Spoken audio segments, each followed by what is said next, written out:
स्वागत है आप सभी का मिल्लत टाइम्स में। मैं हूं आपके साथ शान अस्कर। अभी मैं मौजूद हूं शाहीन बाग में और आप मेरे पीछे देख सकते हैं एक प्रोटेस्ट किया जा रहा है। जिस तरह से मुसलमानों को त्रिपुरा में निशाना बनाया गया, जिस तरह से वहां पे मस्जिदों को जलाई गई है, इसको लेकर यहां पे एक प्रोटेस्ट भीम आर्मी के द्वारा निकाला जा रहा है। इस पर विपक्षी पार्टी वो भी खामोश है। जिस तरह से राहुल गांधी ने सिर्फ एक ट्वीट किया था, उसको लेकर ये लोग का ये कहना है कि सब खामोश है लेकिन हम लोग प्रोटेस्ट करेंगे। जिस तरह से मुसलमानों पर जुल्म हो रहा है उसको लेकर हम लोग लगातार प्रोटेस्ट करेंगे और आगे भी करते रहेंगे अगर उनको इंसाफ नहीं मिलता है तो आइए हम कुछ लोगों से बात करेंगे आखिर उनकी क्या मांगे हैं, वो क्यों प्रोटेस्ट कर रहे हैं। सर क्या मांगे, क्यों प्रोटेस्ट कर रहे हैं आप लोग? मेरे भाइयों मैं आपको बता दूं, हमारी मांग ये है कि त्रिपुरा के अंदर जो मुस्लिमों को मारा जा रहा है और मस्जिदें जलाई जा रही है, कुरान शरीफ को जलाया जा रहा है और हमारे नबी पाक की शान में गुस्ताखी की जा रही है, वो जल्द से जल्द बंद हो और सरकार उसमें लगाम लगाए और ऐसे संगठन को बंद कर दे, बैन कर दे। जो आतंकवादी संगठन भारत के अंदर बने हुए हैं वो बंद हो जाएं। तो क्या आपको लगता है ये जो विश्व हिंदू परिषद है, जो आरएसएस है, जो बजरंग दल, वो आतंकवादी है? ये सीधा सीधा आतंकवादी संगठन है। जब देश के अंदर माहौल खराब कर रहे हैं, ये हिंदुओं का डर दिखा के मुसलमानों को मारते हैं। और मैं आपको बता दूं, इसमें मुसलमान ही नहीं मरता है, इसमें दलित भी मरता है, किसान भी मरता है। तो मेरे भाइयों ये सब जो है ये विश्व हिंदू परिषद है और ये तुम्हारा बजरंग दल है, ये आतंकवादी संगठन है। इनको देश से बैन करा जाए। दिल्ली दंगों में भी इन लोगों का हाथ था, आज त्रिपुरा के अंदर मारा जा रहा है लोगों को। तो ये सब ऐसे संगठन बंद होने चाहिए, बैन होने चाहिए। सर आप तो कह रहे हैं कि बंद होने चाहिए लेकिन सरकार उनके साथ दिखती नजर आ रही है। देखिए मैं आपको बता देना चाहता हूँ, सरकार उनके साथ है जब तो किसानों को मार दिया गया। किसानों के ऊपर गाड़ियां चढ़ा दी, किसानों को जिंदा मार दिया गया और उसमें किसका हाथ निकला? बीजेपी का केंद्रीय मंत्री का बेटा उसमें जो है उसका हाथ था। तो मेरा कहने का मतलब यही है, जो हिंदू मुस्लिम की राजनीति करते हैं उनका कोई दीन या धर्म नहीं होता, उनका कोई धर्म नहीं होता। वो आज मुस्लिमों को मार रहे हैं, कल दलितों को मारते हैं, परसों किसानों को मारते हैं। एक साल से किसान रोडों पे बैठे हुए, उस पर बात क्यों नहीं करते? भाजपा सरकार महंगाई पे बात क्यों नहीं करती? भाजपा सरकार पेट्रोल पे बात क्यों नहीं करती? भाजपा सरकार दाल पे बात क्यों नहीं करती? पूरे देश की अर्थव्यवस्था खत्म हो चुकी है। और मेरे भाइयों, मेरे बुजुर्गों, दोस्तों, भाजपा की राजनीति सिर्फ और सिर्फ हिंदू मुस्लिम तो क्या आपके जो राष्ट्रीय अध्यक्ष है चंद्रशेखर यादव वो प्रोटेस्ट करेंगे इसको लेकर? देखिए आज उनके कार्यकर्ता मैदानों पर हैं। अगर जरूरत पड़ी तो हमारे राष्ट्रीय अध्यक्ष पूरे भारत के अंदर, हमारे चंद्रशेखर आजाद जी पूरे देश के अंदर प्रोटेस्ट करेंगे। चाहे वो त्रिपुरा हो, चाहे वो किसानों का मामला हो, हर जगह भीम आर्मी खड़ी होती आई है और इसी तरह से खड़ी होती रहेगी। तो आप सुन सकते हैं इनका कहना है कि अगर जरूरत पड़ी तो जो हमारे राष्ट्रीय अध्यक्ष है चंद्रशेखर आजाद वो भी सड़कों पर निकलेंगे। फिलहाल उनके जो कार्यकर्ता है वो सड़कों पे है और प्रोटेस्ट कर रहे हैं। इन लोगों का ये मांग है कि जो वीएचपी है, जो बजरंग दल है, उन लोगों पे बैन लगाया जाए क्योंकि ये लोग देश का माहौल खराब करने और सांप्रदायिक सौहार्द बिगाड़ने की कोशिश करते हैं। आइए और भी लोगों से बात करेंगे हम आगे। जिस तरह से त्रिपुरा में 15 से 16 मस्जिद को आग लगाई गई है, उसके बारे में क्या कहेंगे? उसके बारे में देखो, एक छोटी सी राजनीति जो इस देश के अंदर में 2014 से लेके आज तक आप देखे जा रहे हैं। जब से 2014 में मोदी सरकार आया, जिसे ये कहा गया था इस देश में कि सबके साथ सबका विकास, लेकिन कहीं ना कहीं 2014 से लेके आज 2022 हो गया। आप इस देश के अंदर में अगर आप देख सकते हैं तो सिर्फ एक ही तकवा को क्यों टारगेट किया जाता है?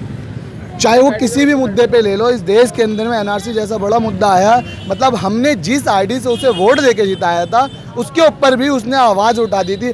आज ऐसे ही बांग्लादेश में कहीं कुछ हुआ था, उसके कारण त्रिपुरा के घरों में घुस के जिस हिसाब से बजरंग दल और जो हिंदू परिषद है ये इस तरीक़ा से नाकामियत अपनी ये हरकतें दिखा रही है कि हाँ हमारे बाप, मैं बाप कहता हूँ उन्हें, मोदी को बाप कहता हूँ, क्योंकि उन्होंने अपनी गंदी राजनीति गुजरात से स्टार्ट करी थी, आज इस देश के कोने कोने तक फैला चुके हैं और इंसान की जो मैंटलिटी है उसे कहीं ना कहीं इस तरीक़ा से भटका चुका है कि इंसान को सिर्फ इतना दिखता है कि जो मुस्लिम है ना, मुस्लिम टारगेट जिसे कहते हैं मुस्लिम टारगेट, सिर्फ अगर कहीं ना कहीं मुसलमानों को इस तरीक़ा से टारगेट बना दिया गया, इस देश के अंदर में अन्य नाम से एक संगठन बनता है। अभी कर्नाटक के अंदर में आपने सुना होगा एक राम दल बना है, वो भी कहीं ना कहीं मुसलमानों को टारगेट करता है। लेकिन 10 दिन पहले जो टारगेट किया गया था, आज इस देश के अंदर में इतना बड़ा टारगेट, जहाँ कहीं ना कहीं आप देख सकते हैं वहाँ पे एक तकवा बहुत ज़्यादा पावरफुल था और एक तकवा कहीं ना कहीं कमज़ोर था, और उस कमज़ोर के साथ ऐसी ना होती हम कभी सोच नहीं सकते थे। लेकिन देखिए बांग्लादेश की बात करें तो बांग्लादेश में भी हिंदू वहाँ माइनॉरिटी में है, लेकिन उस पर अटैक हुआ, वहाँ की सरकार ने लगभग 400 लोगों को गिरफ्तार किया, लेकिन इंडिया में अभी तक एक भी लोग गिरफ्तार नहीं हुआ। क्या कारण? यही चीज़ तो यही इस देश के सरकार की मानसिकता सताती है कि उस देश में कुछ होता है तो हमारे देश के अंदर टारगेट किया जाता।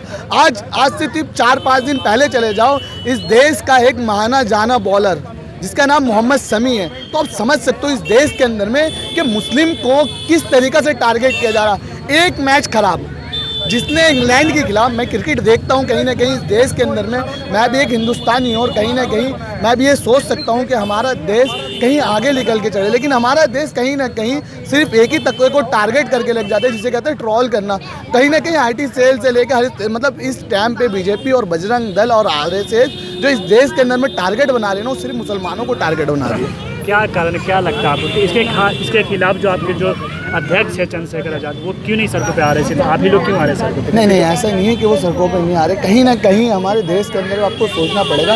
ऐसा नहीं है कि आप सिर्फ चंद्रशेखर आज़ाद को कहेंगे। हमारे देश के अंदर में 16 कुछ ऐसा MP है जो उस टाइम पे संसद के अंदर बैठे, चाहते तो वो भी आवाज़ उठा सकते थे। आप किसी एक को टारगेट नहीं कर सकते। हम जानते हैं कि वो कहीं ना कहीं किसी न किसी फील्ड पे कुछ सोच रहे होंगे। ऐसा नहीं है कि वो सामने निकल के नहीं आ रहे। जब हम सामने निकल के आए उनकी लीडरशिप के नीचे से, तो वो भी कहीं ना कहीं कुछ लीडरिंग अपनी बना रहे होंगे, जो उनके हिसाब से सही होगा उस हिसाब से अपने फैसला रखेंगे और वो भी जल्द से जल्द सामने आएंगे। क्योंकि इस देश के अंदर में अब 2019 से लेकर अभी तक ये देखना कि मुसलमानों के साथ कोई भी ऐसा बड़ा लीडर नहीं है इस देश का जो खड़ा हुआ हो सिवाय चंद्रशेखर आज़ाद का। चाहे वो NRC का मुद्दा हो जाए, चाहे इस देश के अंदर में जितना भी SC OBC या माइनॉरिटी के साथ। ऐसा नहीं करिए, तो OIC साहब एक बड़ा नेता है, वो तो शुरू से लेकर अभी तक वो मुसलमानों के खिलाफ जो भी होता है उसके खिलाफ तो बोल ही रहे हैं।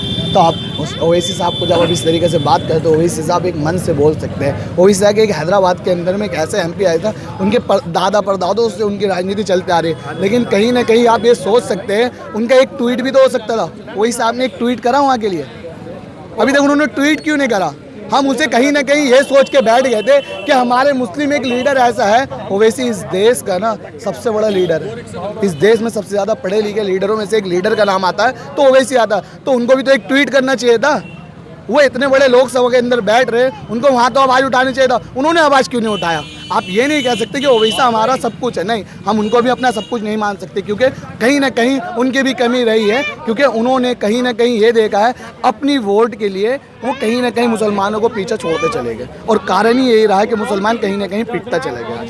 तो हमारे साथ अब बहुत देर से खामोश है, आप क्या कहेंगे इस मामले को? मैं रोशन लाल एडवोकेट प्रदेश अध्यक्ष लीगल सेल से हूँ आज़ाद समाज पार्टी में। चंद्रशेखर भाई ने मेरे को जिम्मेदारी दी है कि कोई भी प्रोटेस्ट ऐसा तो उनका साथ लीगल सेल में कोई होनी अनहोनी हो सकती है, क्योंकि सारी जगह पे सेंटर में भी और बीजेपी की सरकार है और वो मुस्लिम भाइयों को टारगेट बना रही है कि कहीं भी ये प्रोटेस्ट या किसी तरह का कोई कार्रवाई करते हैं तो उनके ऊपर अत्याचार किए जाएँ, किसी न किसी रूप में कोई ना कोई एक्ट लगा के उनको अंदर किया जाए और उन पर इतने केस बना दिए जाए कि कोई भी आने वाले टाइम में कोई भी परिवार अपने बच्चों को प्रोटेस्ट के लिए बाहर ना निकाल सके। वो तो हमारा सर चलिए रहा है ना, वो मुसलमानों पे कुकर उसके घर से बरामद उसको आतंकवादी साबित कर दिया जाता है। हाँ, तो उसी चीज़ को देखते हुए हमारी लीगल टीम इनका सपोर्ट कर रहे हैं और जो भी ये इनके खिलाफ इनलीगल जो केसेस बनाए गए हैं बिल्कुल निराधार हैं, वो गैर कानूनी हैं, उनको हम सब आपस में देख के उनका सारा जानकारी लेके सुप्रीम कोर्ट तक उनको बरी कराने का काम करेंगे और सभी केसेस को अपने हिसाब से देखेंगे।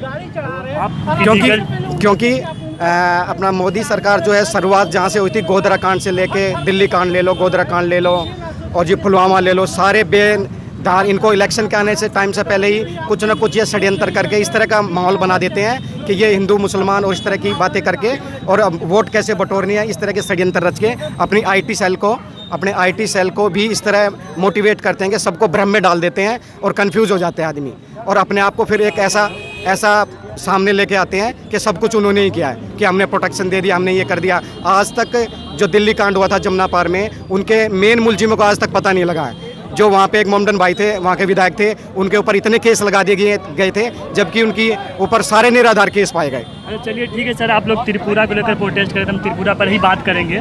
अभी जिस तरह से वहाँ हुआ उसको लेकर सरकार खामोश थी। वहाँ की त्रिपुरा हाई कोर्ट ने खुद संज्ञान लिया, तब जाके कुछ मामला कुछ लोगों पे शायद FIR वगैरह हुआ है। इसके बारे में आप क्या कहेंगे? FIR जरूरी है, लेकिन जो मेन मुलजिम थे, जो जहाँ से इनको ट्रेनिंग दे के भेजा गया था अत्याचार करने के लिए, तो मेन मुलजिम अभी तक नहीं पकड़े गए हैं। ठीक है, अभी देखो उसके मैच को लेकर इतना बड़ा ये हादसा कर रहे हैं, छोटे से मैच को लेके इतना बड़ा हादसा कर रहे हैं। उस चीज़ को तो नहीं लेके आया जो फेवर में कल लेडीज़ फुटबॉल मैच में 18-0 से जीता है भारत, उसको लेके नहीं आए। लेकिन जब हार गए तो इस चीज़ को हिंदू मुसलमान में बदल दिया इन्होंने, मस्जिदें जला दी, सब जगह से अत्याचार कर देते हैं। और जो मेन मुलजिम है उनको प्रोटेक्शन दी जा रही है, पूरी मोदी सरकार उनको प्रोटेक्शन देती है और इसी तरह से उनका साथ दे रही है। सर, कोई लीगल कार्रवाई नहीं है इसके खिलाफ? लीगल जो हमारे ऊपर इनलीगल केसेस बनाए जाते हैं वो हम तक पहुंचते हैं, तो हम उनका पूरा डिस्ट्रिक्ट कोर्ट से लेकर सुप्रीम कोर्ट तक पूरी उनके केसेस को हम देख रहे हैं। चलिए, शुक्रिया वकील साहब हमसे बात करने के लिए। इन लोगों का ये कहना है कि जब तक